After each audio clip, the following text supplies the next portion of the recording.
Hello everyone, कैसे हो आप सब। लर्न एवरीडे विद उमा में आपका स्वागत है। आपकी पढ़ाई कैसे चल रही है। होप आपकी पढ़ाई अच्छे से चल रही होगी। जैसे कि मेरा हमेशा का क्वेश्चन रहता है, पढ़ाई अच्छे कीजिए। अगर आप नाइस मूड में हैं तो अच्छी बात है, 4 घंटा पढ़िए, 8 घंटा पढ़िए, 10 घंटे पढ़िए।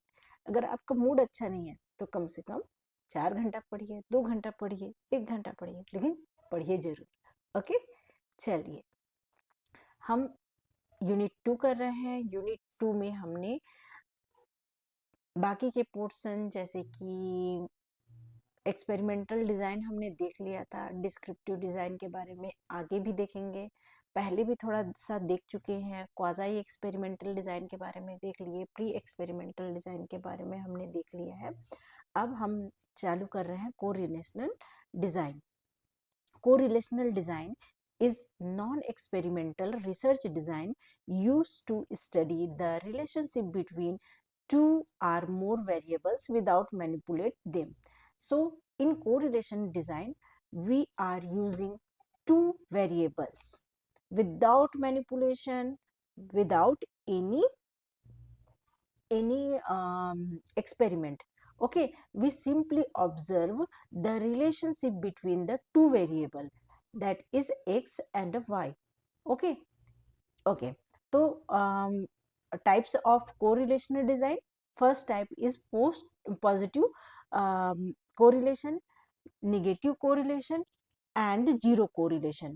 Okay, for example, यदि हम स्टडी टाइम का देखते हैं और मार्क्स जो हम ऑब्टेन करते हैं, अंक, ठीक है, तो इसके बीच क्या रहता है, पॉजिटिव रिलेशन रहता है। यदि हम अच्छे से स्टडी करेंगे, ज्यादा स्टडी करेंगे, कॉन्सेंट्रेट होके स्टडी करेंगे, तो स्टडी टाइम और मार्क्स के बीच में क्या होता है, पॉजिटिव रिलेशन होता है। ओके, तो this is known as positive correlation. Okay, negative correlation, one, इसमें क्या होता है, पॉजिटिव कोरिलेशन में variable increased or decreased in the same direction. या तो आप स्टडी टाइम कम करोगे तो क्या होता है, मार्क्स भी आपके कम आएंगे। और निगेटिव कोरिलेशन में क्या होता है, one variable increase while other variable are decrease. एक वेरिएबल्स बढ़ता है तो दूसरा वेरिएबल्स कम होता है। जैसे कि स्ट्रेस एंड स्लीप, स्ट्रेस बढ़ता है तो स्लीप कम होता है। ओके, स्लीप अगर बढ़ेगा तो स्ट्रेस कम हो जाता है। ओके, देन आता है जीरो कोरिलेशन। जीरो कोरिलेशन किसको बोलते हैं, no relation between the variables, variables के बीच में कोई रिलेशन नहीं रहता है। जैसे कि shoes size and intelligence, shoes size and intelligence में क्या रिलेशन है, there is a nothing any relation. Okay, there is no relation between the shoe size and intelligence. Okay, next, normal probability curve. Normal probability curve को और क्या बोलते हैं, normal probability curve को हम बोलते हैं गॉसियन कर्व, आर, इसको बोलते हैं एनपीसी कर्व। ठीक है, ये क्या होता है, ये हमारा सैंपल का डिस्ट्रीब्यूशन या पॉपुलेशन का डिस्ट्रीब्यूशन शो करता है। नॉर्मल डिस्ट्रीब्यूशन कर्व बोलते हैं। बेल शेप्ड होता है, देखिए इसका आकार क्या होता है, बेल के समान है, घंटे के समान है। Okay, represent how score are distributed in a population. It was developed by the Carl Friedrich Gauss, so it is also called Gaussian curve. Okay, यहाँ पर देखिए ये थोड़ा सा, ये पॉपुलेशन के लिए है, सैंपल के लिए है, इसलिए क्या है, ये कर्व एंडिंग को छू रहा है। ओके, ये एंड पॉइंट को छू रहा है क्योंकि ये सैंपल के लिए है। सैंपल में हमको पता रहता है कि हमने 100 सैंपल लिए हैं, तो उसके हिसाब से हम डिस्ट्रीब्यूट कर देते हैं। लेकिन नॉर्मल प्रोबेबिलिटी कर्व जो रहता है उसका एंडिंग कभी क्या होता है, एक्सिस को नहीं छूता है, एक एक्सिस को। ओके, दोनों साइड क्या होता है, ये दोनों एंड कभी भी, ये एक्सिस है उसको कभी नहीं छूता है। ओके, चलिए देखते हैं नॉर्मल प्रोबेबिलिटी कर्व के क्या क्या क्या कैरेक्टरिस्टिक होते हैं। तो ये बेल शेप्ड होता है, ठीक है, देन सिमेट्रिक होता है, दोनों साइड सेम होता है, मिरर इमेज होता है, लेफ्ट और राइट हाफ्स आर आइडेंटिकल, यानी मिरर इमेज दोनों सेम होते हैं, मीन मीडियन और मोड ऑलमोस्ट बराबर होते हैं एक नॉर्मल प्रोबेबिलिटी कर्व में। यूनिमोड एक ही मोड रहता है, it has only one peak. Okay, total area ये आया था एक बार एग्जाम में, तो याद रखिए, total area of normal probability curve is 1 or 100%. Okay, then asymptotic means क्या होता है, the curve approach but never touch the x axis। मैंने बताया था कि जो कर्व होता है वो कभी भी x axis को छूता नहीं है। Okay okay, then continuous distribution, यहाँ डिस्ट्रीब्यूशन क्या रहता है, कंटिन्यूअस रहता है rather than discrete. Then infinity tails both tail extend infinity, कहाँ तक जा रहा है हमको पता नहीं होता है। Okay, then highest frequency at mean के पास हाईएस्ट फ्रीक्वेंसी होता है, यहाँ पर मीन मोड और मीडियन बराबर होते हैं, M. Okay, equal distribution 50% of the score leave both side of the curve.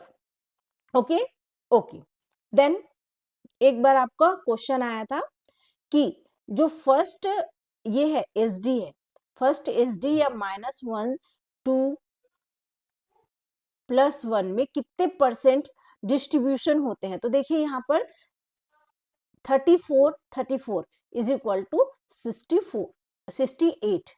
Okay, point को हम हटा देते हैं, 68% जो पॉपुलेशन या सैंपल का डिस्ट्रीब्यूशन होता है नॉर्मल प्रोबेबिलिटी कर्व में, यदि सैंपल के लिए बना रहे हैं तो सैंपल के लिए, यदि पॉपुलेशन के लिए बना रहे हैं हम NPC तो इन पॉपुलेशन के लिए, तो ये कितने परसेंट यहाँ पर डेटा होता है हमारा, 68% डेटा होता है।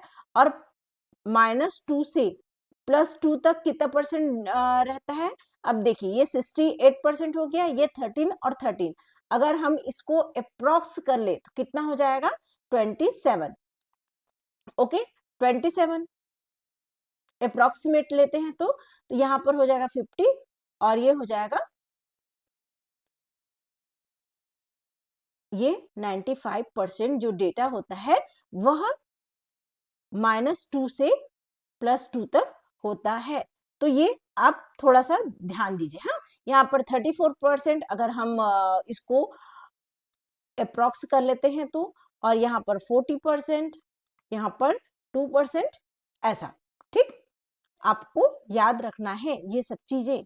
ओके, देन नेक्स्ट हम चलते हैं स्क्यू। अब देखिए हर जो डिस्ट्रीब्यूशन होता है नॉर्मल प्रोबेबिलिटी कर्व होना पॉसिबल नहीं है, क्योंकि हम देखते हैं सैंपल का डिस्ट्रीब्यूशन देखते हैं तो हर जगह डिस्ट्रीब्यूशन क्या नहीं होती है, नॉर्मल नहीं रहती है, तब क्या होता है, स्क्यू होने की संभावना रहती है। और क्या ये स्क्यू सही होता है, स्क्यूनेस हमारे डेटा के लिए सही नहीं होता है।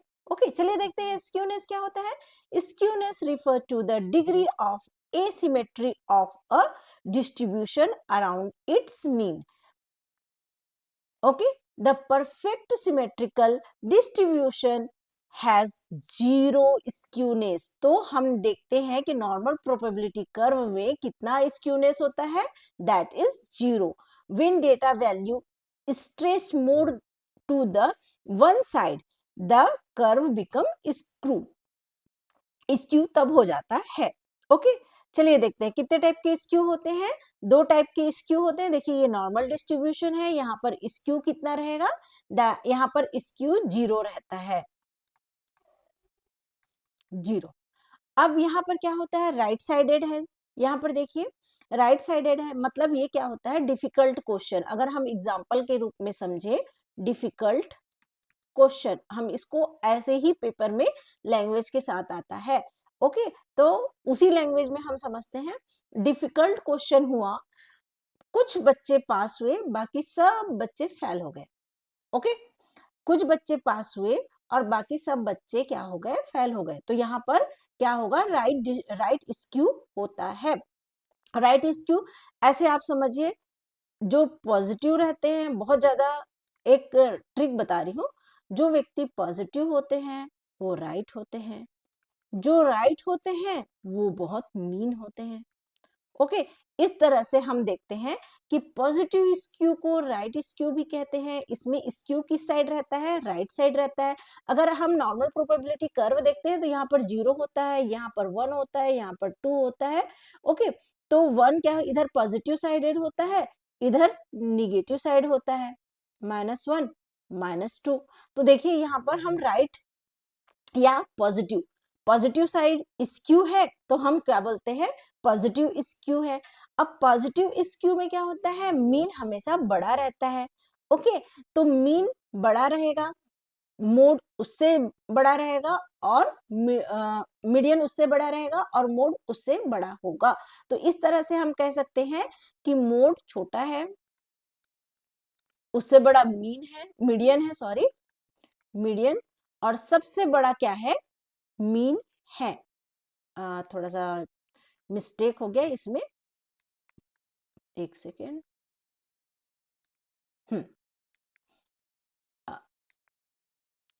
मोड सबसे छोटा, मीन सबसे बड़ा। ओके, तो इस तरह से राइट, जो पॉजिटिव लोग रहते हैं, देखिए एक पॉजिटिव मीन है, इधर पॉजिटिव है, इधर 0 है, इधर निगेटिव है। ओके, तो मीन जिधर रहता है उधर के नाम से किया जाता है इसका नाम। तो देखिए इधर राइट साइड है, तो राइट कर्व, राइट स्क्यू बोलते हैं। राइट जो लोग होते हैं वह बहुत पॉजिटिव होते हैं, पॉजिटिव लोग बहुत मीन होते हैं। इस तरह से आप याद कर सकते हैं, या फिर आप डायरेक्ट भी याद कर सकते हैं। और हमारा मीन जो होता है वो बहुत ज्यादा सेंसिटिव होता है एक्सट्रीम स्कोर पे। एक्सट्रीम स्कोर पे हमारा मीन क्या होता है, बहुत ज्यादा सेंसिटिव होता है। जिधर एक्सट्रीम स्कोर रहता है वहां पर मीन बढ़ जाता है। जैसे कि यहाँ पर सब बच्चे फेल हो गए, फेल हो गए तो मतलब सब बच्चों का स्कोर 0 1 2 3 4, अचानक से किसी का स्कोर आ गया 95 आउट ऑफ 100। ओके, यहाँ पर बच्चों लोग का स्कोर आया है 20 2 3, क्योंकि उनको पता ही नहीं लिया गया था, सरप्राइज टेस्ट हुआ था, और मैथ्स जैसे सब्जेक्ट के ऊपर सरप्राइज टेस्ट था। तो बहुत कम 2-4 बच्चों का आ गया 98 94, जो हमेशा रिवीजन करते हैं घर में जाके, ट्यूशन भी जाते हैं। ठीक है, ट्यूशन भी जाते हैं और पढ़ते भी खुद से हैं ये लोग बहुत। तो हमारा यहाँ पर डेटा क्या आ गया, अचानक से एक्सट्रीम आ गया। तो हमारा डेटा जिधर एक्सट्रीम वैल्यू रहेगी, मीन हमारा उधर ही होगा। ओके, तो ये समझ गए पॉजिटिव स्कोर। अब हम देखते हैं निगेटिव स्कोर, निगेटिव स्क्यू या फिर लेफ्ट स्क्यू। लेफ्ट स्क्यू में क्या होता है, यहाँ पर हम देखते हैं इजी क्वेश्चन। इजी क्वेश्चन का एग्जांपल लेते हैं। बहुत इजी क्वेश्चन आया, हर बच्चा आया इधर, इधर कितना स्कोर आया, सभी बच्चों का ऑलमोस्ट 98% जो बच्चे हैं उनका आया स्कोर 90 से 80 से 90 के बीच में। ओके, और कुछ बच्चे जो क्या हुए थे, पढ़े नहीं थे, या फिर एकदम अचानक से उसी दिन एडमिशन आया था, उनका आ गया स्कोर कितना, 1 2 3 10 तक। तो हमारा मीन जो होता है एक्सट्रीम वैल्यू, चाहे एक्सट्रीम लो हो चाहे एक्सट्रीम हाई हो। ओके, तो हमारा मीन कहाँ चला गया, एक्सट्रीम लो की ओर। ओके, तो इस तरह से हमारा जो यहाँ पर क्या होगा, हमारा मीन सबसे क्या होगा, छोटा होगा, मीन से बड़ा होगा मीडियन, मीडियन से बड़ा होगा मोड। यहाँ पर मोड सबसे बड़ा होता है। और ऐसे एक्सट्रीम जो स्कोर होते हैं वहां पर हम मीडियन को एज अ वैल्यू के रूप में मानते हैं। आगे हम अगर स्टेटिस्टिक करते हैं, ठीक है, अगर हम डेटा को आगे चल के स्टडी करते हैं तो हम मीडियन का यूज करते हैं, क्योंकि मीडियन एज इट इज रहता है, मीडियन यानी मिड पॉइंट। ओके, समझ में आया? चलिए, आपको समझ में नहीं आएगा तो प्लीज आप कमेंट्स करके पूछिए। देन ये आपके लिए समरी है, आप पढ़िए और आपको कहीं पर भी कंफ्यूजन होता है तो मुझे बताइए। पॉजिटिव स्क्यू को क्या बोलते हैं? राइट स्क्यू कहते हैं। इधर टेल किधर रहता है? ये सब चीज आपको मैंने जो बताया है उसी का ही टेबल फॉर्म में है, ताकि आपको आसान हो पढ़ने में, ओके, याद करने में। ओके, ये सब आपके लिए नोट्स हैं, आपको मिलेंगे। ओके, देन आता है कर्टोसिस। कर्टोसिस का मतलब क्या होता है? Statistic measure that describe that peakedness यानी पिक, हाई पिक को बताता है और हैवी टेल्स को बताता है। ओके, तो 3 टाइप के होते हैं, leptokurtic, normal distribution and प्लेट्यूकर्टिक। Okay, चलिए देखते हैं। लेप्टोकर्टिक में क्या होता है? जो हमारा नॉर्मल प्रोबेबिलिटी कर्व इसी तरह जा रहा है, लेकिन ये हल्का सा ऐसे करके ये ऐसे डिस्ट्रीब्यूशन इस तरह से होता है। ओके, हाई बहुत ऊंचा होता है, नैरो पिक, पिक देखिए ये एकदम से दोनों के बीच में गैप है, वो बिल्कुल कम है, ये देखिए पिक नैरो है। हैवी टेल्स, यहाँ पर डिस्ट्रीब्यूशन ज्यादा है। ओके, देन टेल्स और शेप में देखते हैं, टेल्स और एंड नैरो होता है। इसमें कर्टोसिस कितना होता है?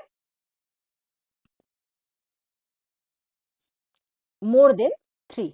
Okay, more than 3। Then mesokurtic को नॉर्मल प्रोबेबिलिटी कर्व बोलते हैं, जो कि एकदम नॉर्मल होता है। इसमें हमारा जो कर्टोसिस होता है वह कितना होता है? 0 होता है। ओके, सॉरी 3 होता है। ओके, 3 के बराबर होता है। इसमें 3 से ज्यादा होता है प्लेट्यूकर्टिक में, और प्लेटिकर्टिक में, प्लेटिकर्टिक लेप्टोकर्टिक में ज्यादा होता है और प्लेटिकर्टिक में कम होता है, 3 से कम होता है।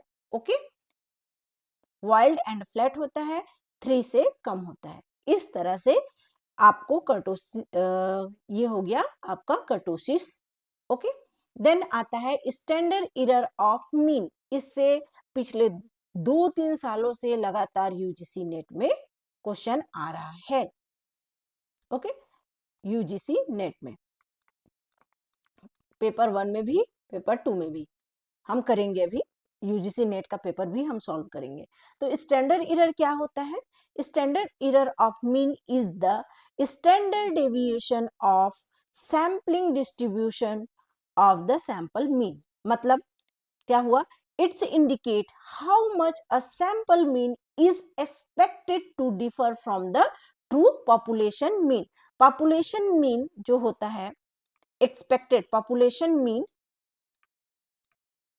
और सैंपल मीन के बीच में डिफरेंस बता रहा है। ओके, सैंपल मीन के बीच में ये डिफरेंस हमारा ज्यादा नहीं होना चाहिए, क्योंकि एक्सपेक्टेड पॉपुलेशन मीन और सैंपल मीन के बीच में डिफरेंस अगर ज्यादा होगा तो फिर ये हमारे स्टडी के लिए सही नहीं है। ओके, चलिए आगे देखते हैं। ये कैरेक्टरिस्टिक ऑफ स्टैंडर्ड एरर है। Major sample error depend on the sample size. जितना सैंपल साइज ज्यादा रहेगा, स्टैंडर्ड मीन ऑफ एरर जो होता है वह कम रहेगा। Use for inferential statistic, basics of confidence interval, use in hypothesis testing. Hypothesis testing के लिए यह यूज होता है। ओके, देन आता है relationship between the sample size and standard error of mean. Okay, तो इसका क्या होता है? जितना स्मॉल सैंपल रहेगा ये हमारा एरर होता है, स्टैंडर्ड एरर ज्यादा होगा, मीडियम रहेगा मॉडरेट होगा, लार्ज रहेगा तो हमारा स्मॉल सैंपल एरर होता है। तो इस तरह से हमारा SEM इज इक्वल टू क्या होता है? is inversely proportion to the square root of the sample size। Sample size का क्या होता है? इन्वर्टेड प्रोपोर्शन होता है। ओके, ओके, ओके, 1 मिनट, मैं 1 मिनट पानी break, water break. Okay, 2 minute पानी पीने दीजिए मुझे।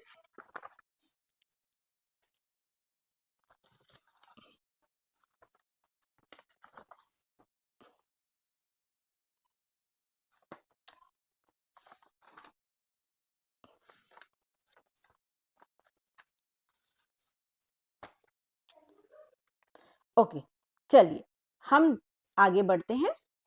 Then branches of the psychological statistic. पहला आता है डिस्क्रिप्टिव स्टेटिस्टिक, जिसका फंक्शन क्या होता है। Descriptive statistics are used to summarized, organize, presenting data clearly.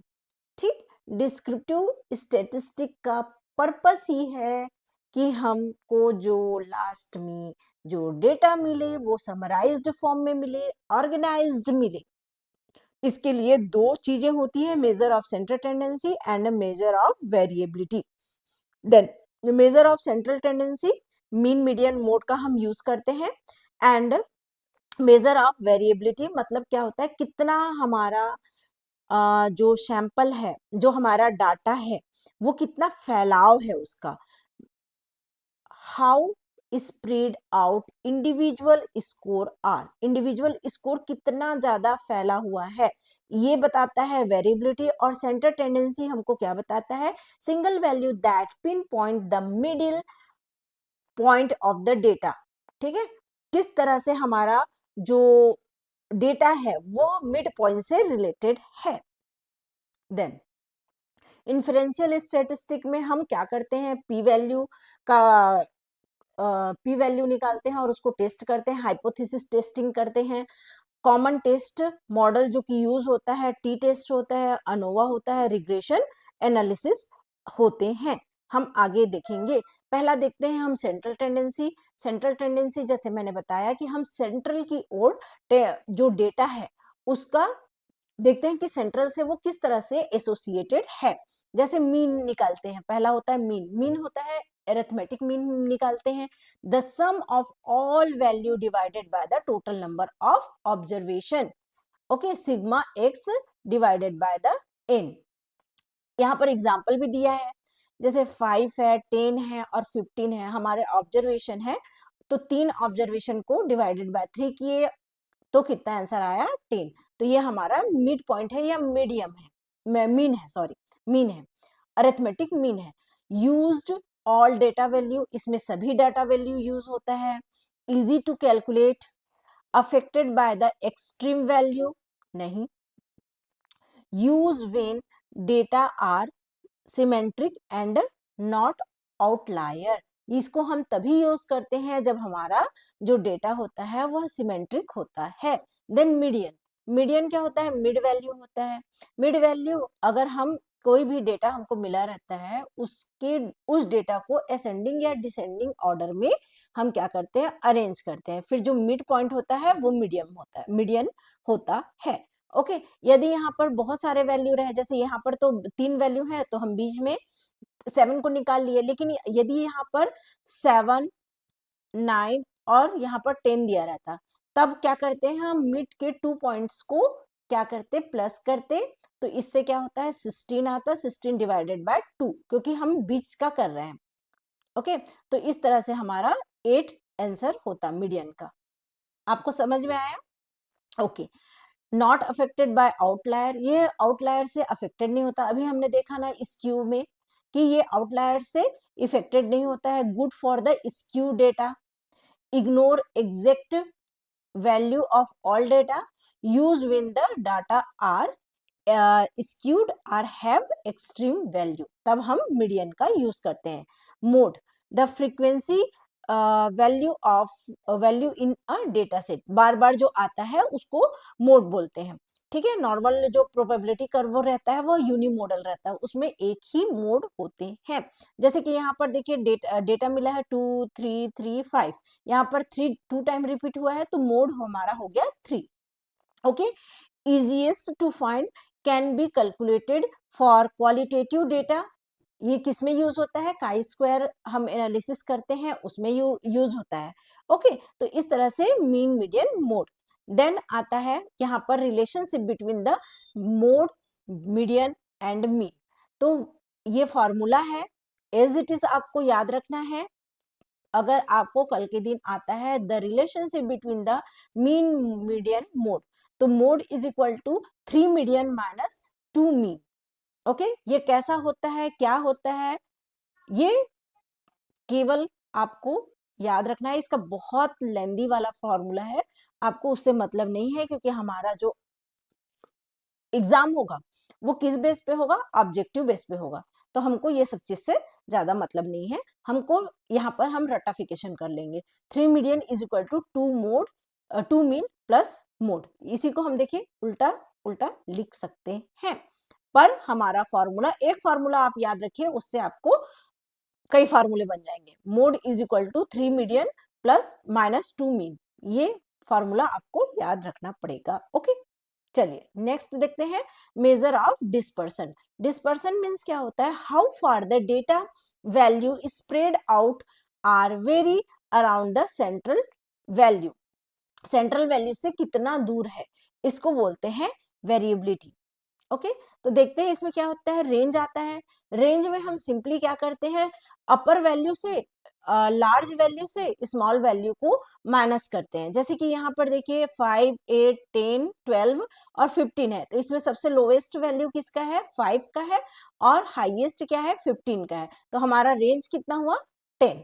Okay, क्या ये जो रेंज है वो सभी डेटा पॉइंट को इंक्लूड कर रहा है, नहीं। ये आया था, ओके, क्वेश्चन में आया था कि क्या डिस्पर्सन में कौन कौन सा मल्टीपल चॉइस क्वेश्चन दिया गया था, कौन कौन से जो डिस्पर्सन के टाइप्स हैं, मेजर्स हैं, वो क्या करते हैं, ऑल डेटा पॉइंट को इंक्लूड करते हैं। तो रेंज नहीं, रेंज में केवल हम हाईएस्ट और लोएस्ट देखते हैं। ओके, देन आता है क्वार्टाइल डेविएशन।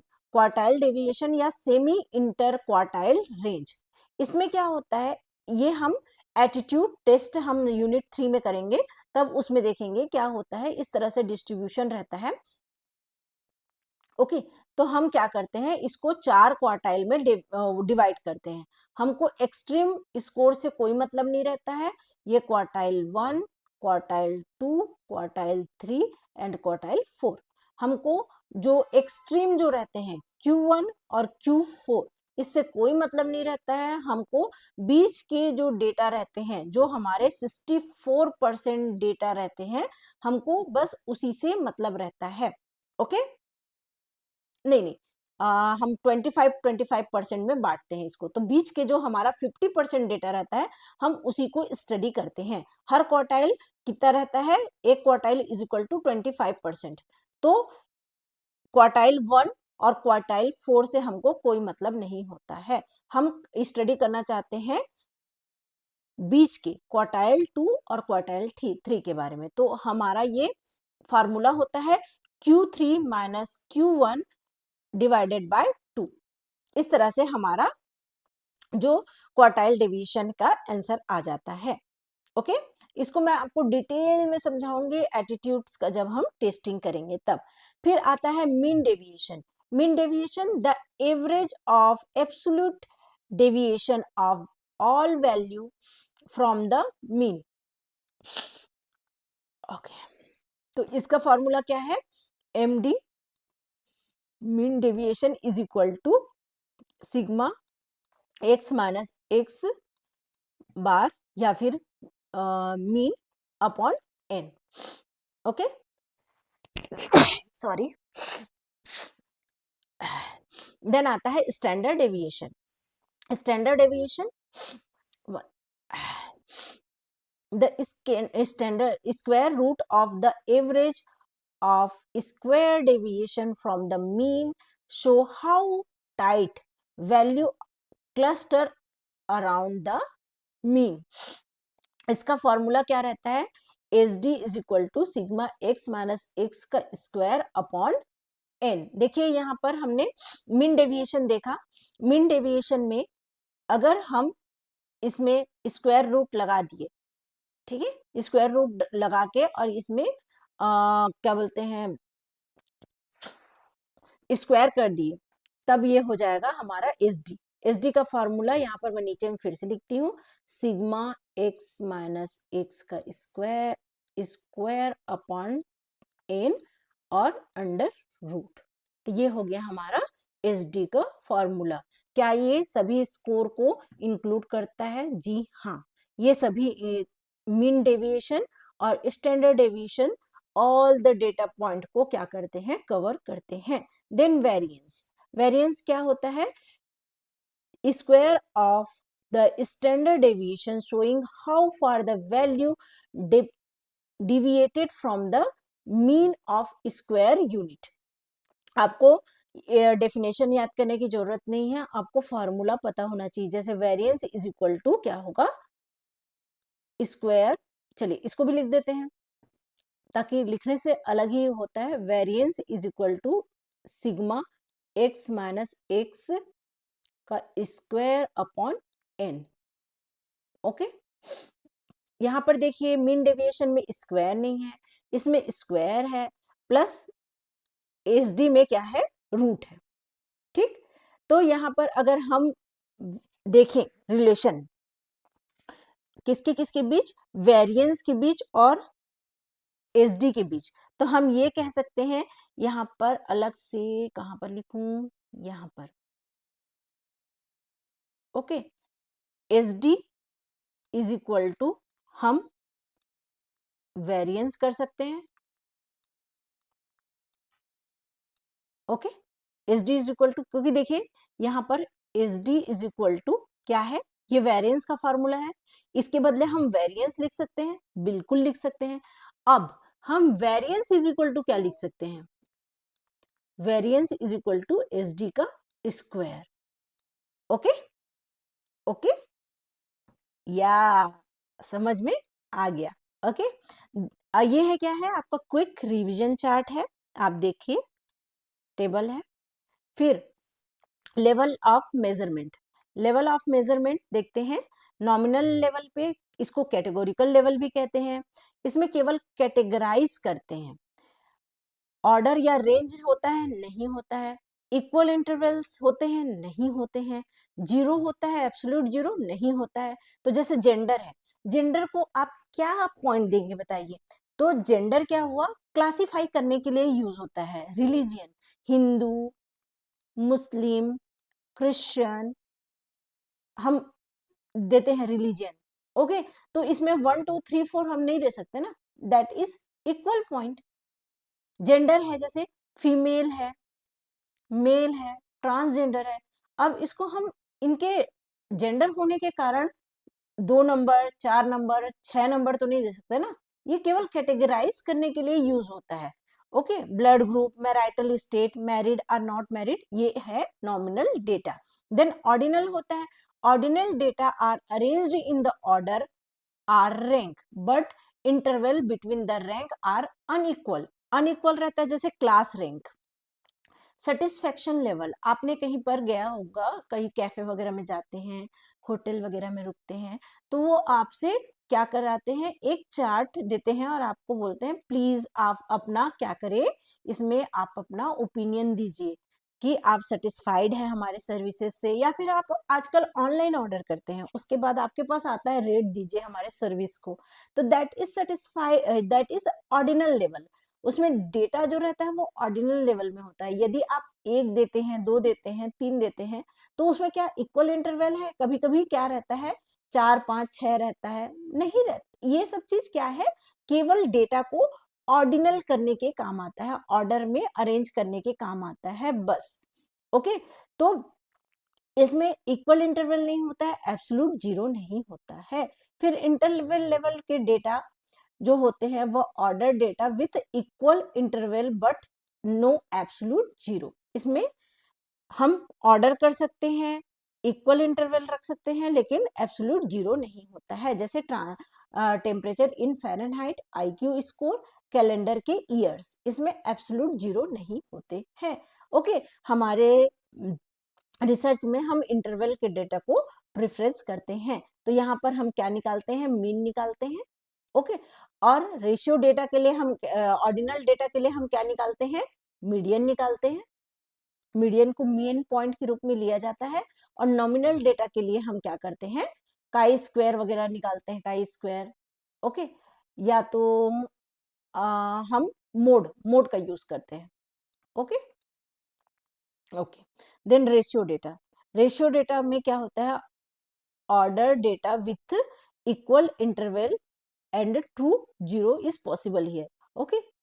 तो देखिए, आप एक चीज और ध्यान दीजिए, जो नॉमिनल की जैसे जैसे हम लेवल ऑफ द डेटा होता है वह इंक्रीजिंग ऑर्डर में होता है, इसके कैरेक्टरिस्टिक ऐड होते जाते हैं, देखिए सब में ऐड होते जा रहे हैं, ठीक।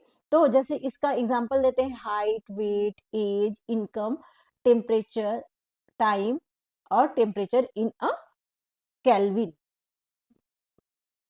Okay, Celsius. Then statistic allow at each level, मैंने बताया आपको नॉमिनल में मोड यूज होता है, ऑर्डिनल में मीडियन और मोड यूज होता है, ओके। इंटरवल में हम तीनों को यूज कर सकते हैं, आप ये नहीं बोलेंगे कि इंटरवल में केवल हम मीन निकालते हैं, हम मीडियन और मोड भी ले सकते हैं, क्योंकि हमारा जो कैरेक्टरिस्टिक ऑफ द डेटा है वह ऐड ऑन होते जाता है। फिर रेशियो में तीनों टाइप के डेटा हम ले सकते हैं, mean, median, mode, okay okay. इसमें हम क्या लगा सकते हैं, काई स्क्वायर का टेस्ट करते हैं, फ्रीक्वेंसी टेस्ट करते हैं, परसेंटेज का टेस्ट करते हैं। इसमें हम देखते हैं मान विटनी यू टेस्ट लगाते हैं, विल्कॉक्सन साइन रैंक टेस्ट लगाते हैं, क्रिस्टल वॉलिस टेस्ट लगाते हैं, स्पीयरमैन रैंक कोरिलेशन, ओके। फिर पियर्सन कोरिलेशन लगाते हैं इंटरवल डेटा के लिए, T score, ANOVA, regression, all parametric test, T test, ANOVA, Pearson, regression सभी यूज होते हैं in a ratio data, okay. Then next चलते हैं इन इन्फरेंशियल स्टेटिस्टिक की ओर।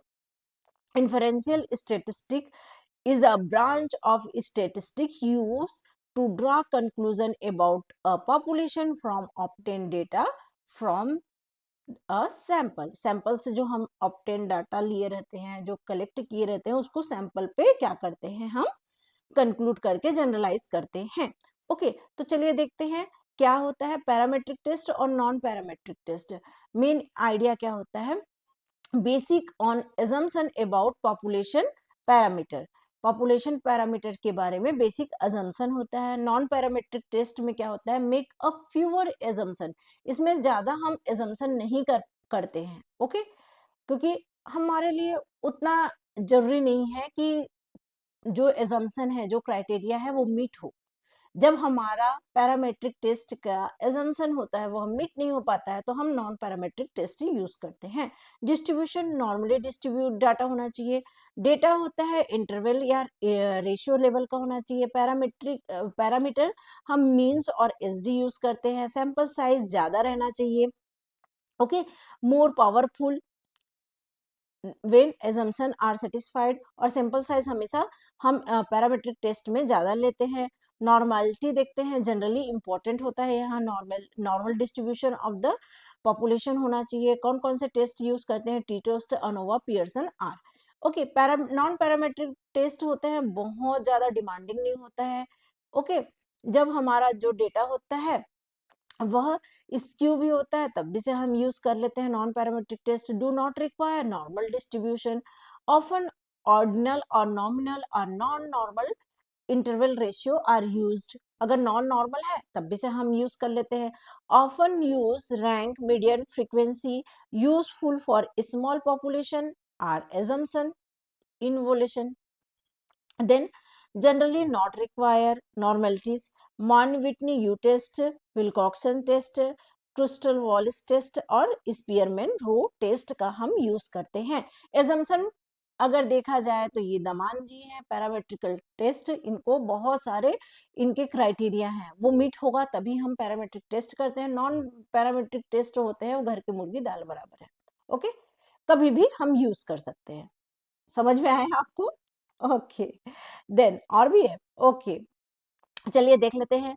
T test, z test, one sample t test, independent T test, sample t test, one way ANOVA, repeated measure of ANOVA, Pearson correlation और linear regression का हम use करते हैं। कौन कौन से पर्पस के लिए करते हैं मैं डिटेल में आपको वन बाय वन बताऊंगी। ओके ओके और नॉन पैरामेट्रिक टेस्ट में काई स्क्वायर करते हैं, कई बार यही यही शब्द आ रहे हैं बार बार बार बार।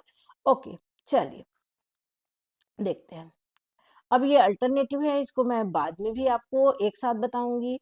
टी टेस्ट अब यहाँ पर देख लीजिए, स्टैंडर्ड जो स्कोर होते हैं, ओके स्टैंडर्ड स्कोर में पहले आता है जेड टेस्ट। जेड टेस्ट कहाँ पर अप्लाई होता है, नॉर्मल प्रोबेबिलिटी कर्व में अप्लाई होता है जेड टेस्ट। जेड टेस्ट का फॉर्मूला क्या होता है, z test is equal to 1 second,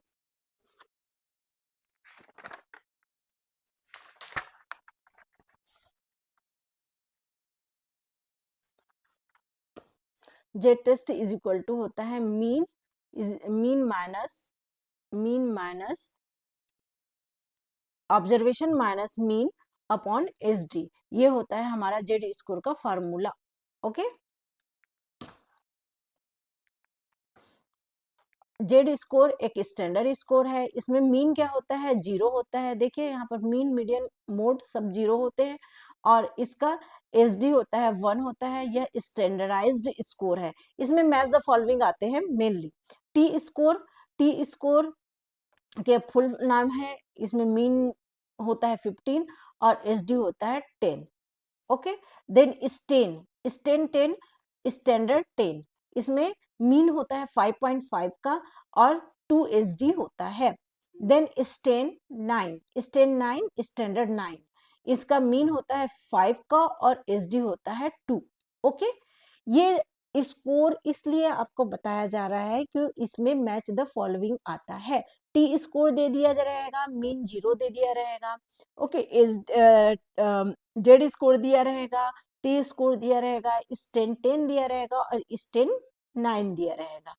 आपको या तो मीन दे दिया जाएगा या तो एस डी दे दिया जाएगा और उसमें आपको मैच द फॉलोइंग आता है, तो आप इसको देख के जाएंगे।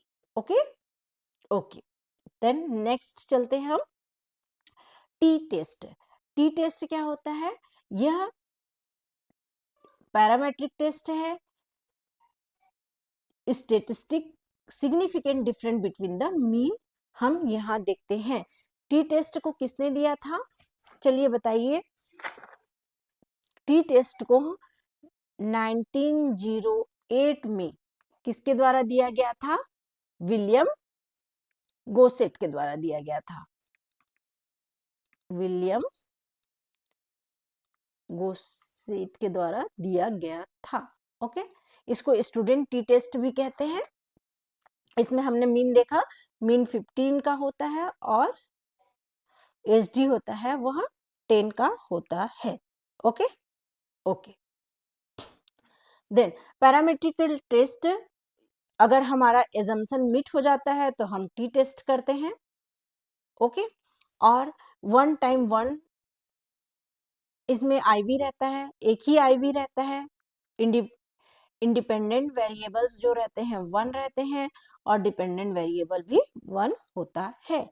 ओके डाटा नॉर्मली डिस्ट्रीब्यूटेड होना चाहिए, नॉमिनल लेवल का होना चाहिए, कैटेगोरिकल होना चाहिए। मिनिमम यहाँ पर sample size 20 to 30 sample size होता है।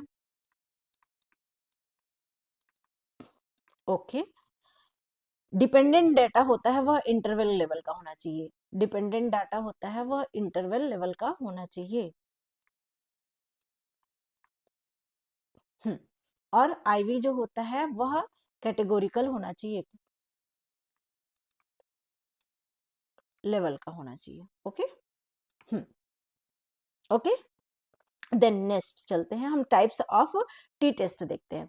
Type of t test, one sample t test. One sample t test में क्या किया जाता है, पॉपुलेशन का कंपैरिजन किया जाता है, पॉपुलेशन मीन का कंपैरिजन किया जाता है सैंपल मीन से। इसे सिंगल सैंपल टी टेस्ट कहते हैं। Okay one sample mean is compared with a known और हाइपोथेटिकल पॉपुलेशन मीन से।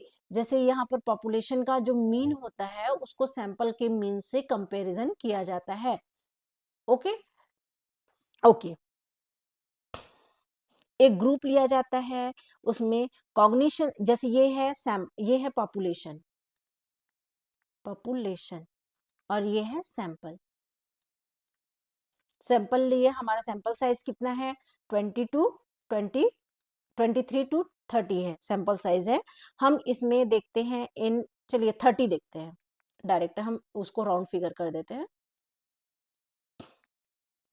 अरे यार,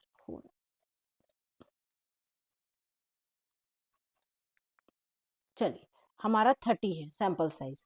अब हम क्या देखते हैं कि सैंपल साइज लेते हैं और उसमें हम कॉग्निशन एबिलिटी का टेस्ट करते हैं, ओके, और इसको अप्लाई करते हैं पॉपुलेशन पे।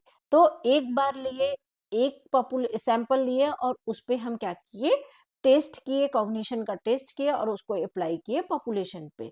One sample mean compare with a known और हाइपोथेटिकल पॉपुलेशन मीन्स। अब हमारा इसमें डिग्री ऑफ फ्रीडम क्या रहेगा, देखिए n-1 ये हमेशा आता है, तो n-1 इज इक्वल टू क्या होगा, 29। 29 हमारा क्या हुआ, डिग्री ऑफ फ्रीडम हुआ इस सैंपल के लिए, ओके। अगर हमारा डेटा होता है वह एजम्पशन ने को नहीं मीट कर पाता है, तो इसका नॉन पैरामेट्रिक इक्विवेलेंट क्या है, Wilcoxon sign rank test, okay. अगर हमारा जो सैंपल है वह हमारा एजम्पशन को मीट कर ले रहा है, मतलब हमारा जो आईवी है वह कैटेगोरिकल लेवल है, डीवी है वह कंटिन्यूशन लेवल का है, इंटरवल लेवल का डेटा हमको मिल रहा है, हमारा जो सैंपल है वह नॉर्मलाइज्ड है, बहुत सारे जो क्राइटेरिया है, जितने भी क्राइटेरिया पैरामीट्रिक टेस्ट के यूज हो जाते हैं, तब हम क्या करते हैं, पैरामीट्रिक टेस्ट करते हैं। अगर नहीं हो पाता है तो सेम सैंपल में हम क्या कर सकते हैं, कौन सा टेस्ट, कौन सा यूज कर सकते हैं, non parametric equivalent, that is Wilcoxon sign rank test. Then आता है pair sample t test. Pair sample t test होता है, यह क्या होता है, विद इन ग्रुप डिजाइन होता है। विद इन ग्रुप डिजाइन यानी 30 का हम सैंपल लिए हैं, 30 के सैंपल को हम 2 बार स्टडी करते हैं, इसको डिपेंडेंट टी टेस्ट या रिलेटेड टी टेस्ट भी कहते हैं, ओके। ओके, जैसे कि दो एक डिफरेंट हमने देखा, इसमें स्ट्रेस लेवल को देखना चाहा, ठीक है। 30 सैंपल लिए हमने, 30 सैंपल में हमने क्या किया, एक टेस्ट लिखा, स्ट्रेस मैनेजमेंट का हमने इनको क्या दिया, ट्रेनिंग दिया, ओके। तो ट्रेनिंग से पहले हमने इन्हीं लोगों पे ट्रेनिंग से पहले क्या किया, एक्सपेरिमेंट किया और स्कोर देखा, और स्कोर हमको जो मिला उसमें हम मीन निकालेंगे, अपना स्टेटिस्टिक, जो भी हमारा स्टेटिस्टिक टेस्ट है वो करेंगे, और फिर इन्हीं 30 व्यक्ति को लेंगे, स्ट्रेस मैनेजमेंट टेस्ट देंगे, यानी यही हमारा एक्सपेरिमेंट ग्रुप भी है, यही हमारा कंट्रोल ग्रुप भी है, ओके। और हम इनसे जो डेटा लेंगे उनको कंपेयर करेंगे, सेम पार्टिसिपेंट मेजर ट्वाइस, एक ही पार्टिसिपेंट को, 30 पार्टिसिपेंट जो हमारे हैं, एक ही ग्रुप को हम 2 कंडीशन में स्टडी करते हैं, तब उसको बोलते हैं पेयर्ड सैंपल टी टेस्ट। यहाँ पर हमारा डिग्री ऑफ फ्रीडम हमको निकालना रहेगा, तो क्या रहेगा, हमारा सैंपल साइज कितना है, n कितना है, n इज इक्वल टू 30। भले हम 2 बार स्टडी किए हैं, लेकिन 30 हमारा सैंपल साइज क्या है, 30 है, और हमारा इस तरह से डिग्री ऑफ फ्रीडम क्या होगा, 29। यहाँ पर हमारा जो नॉन पैरामेट्रिक इक्विवेलेंट कौन है, Wilcoxon sign rank test, same, okay. Then matched pair t test. Matched pair t test क्या होता है, हम गए किसी इंस्टीट्यूट में, हमने सैंपल लिया, 30 सैंपल लिया, ओके। हमने सैंपल साइज ले लिया, हमने पार्टिसिपेंट को पूरे हमारा जो एक्सपेरिमेंट है उसको एक्सप्लेन किया, उनसे हमने कंसर्न पेपर भरवा लिया और बोला कि कल कल हम आएंगे और आपके ऊपर हम क्या करेंगे, एक्सपेरिमेंट करेंगे, ओके। आप हमारे एक्सपेरिमेंट का पार्ट हैं। अब दूसरे दिन हम गए, वो 30 के 30 सैंपल में से 25 लोग हैं, 25 अवेलेबल है, 5 लोग क्या कर लिए, छुट्टी ले लिए। ओके, तो हम क्या करेंगे, नेक्स्ट 5 जो कैंडिडेट हैं उनके लिए हम क्या करेंगे, हम दूसरा सैंपल फिर से कलेक्ट करेंगे, सेम जो हमारे इंक्लूशन और एक्सक्लूशन क्राइटेरिया होती है उसको मैच करते हुए। जैसे कि हमने ये 25 जो लिए हैं सैंपल के साइज, उसमें हमने देखा एज एज लिए, एज हमने कितना लिया, 25 उम्र के लोग को लिया, 25 एज वाले, 25 ईयर वाले व्यक्तियों को लिया, तो हम सेम फिर 5 लेंगे, उसमें सेम इस चीज को मैच करते हुए लेंगे। ओके, मैच करते हुए लेंगे। हमने अगर उनका आईक्यू देखा था तो हम उनका आईक्यू क्या करेंगे, हम अपने हिसाब से 70 to 80 आईक्यू वाले को लिए, तो इसमें भी हम मैच करके 70 to 80 आईक्यू वाले को लेते हैं।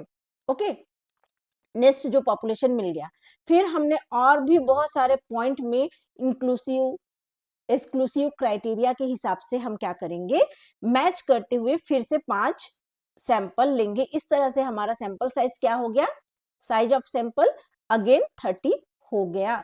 तो हमने क्या किया, हमने जो पार्टिसिपेंट हमारे पास नहीं थे उसके बदले में हमने सेम पॉपुलेशन लिया, पॉपुलेशन से सैंपल कलेक्ट किया 5 और फिर से हमारा साइज बन गया 30। Okay, two observation from matched pair are compared. अब हम क्या करेंगे, ये मैच्ड हमने सैंपल लिया है उसमें सेम 2 बार क्या करेंगे, डेटा कलेक्ट करेंगे। तो इस तरह से हमारा मैच्ड टी टेस्ट में हमारा सैंपल साइज फिर से क्या हुआ, n इज इक्वल टू 30। इस तरह से हमारा डिग्री ऑफ फ्रीडम क्या हो जाएगा, 29। और हमारा same Wilcoxon sign rank test alternative के रूप में यूज होगा। कब, जब हमारा जो सैंपल है वह नॉन पैरामेट्रिक इक्विवेलेंट के रूप में, सॉरी, पैरामेट्रिक टेस्ट की क्राइटेरिया को पास नहीं करेगा, तब हम non parametric equivalent Wilcoxon sign rank test use करेंगे। ओके, क्लियर, अभी तक आप मेरे साथ हैं, बिल्कुल। Okay, thank you, good.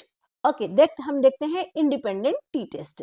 Independent T test ये इंडिपेंडेंट होता है, बिटवीन ग्रुप डिजाइन होता है, इसको क्या बोलते हैं, बिटवीन ग्रुप डिजाइन बोलते हैं।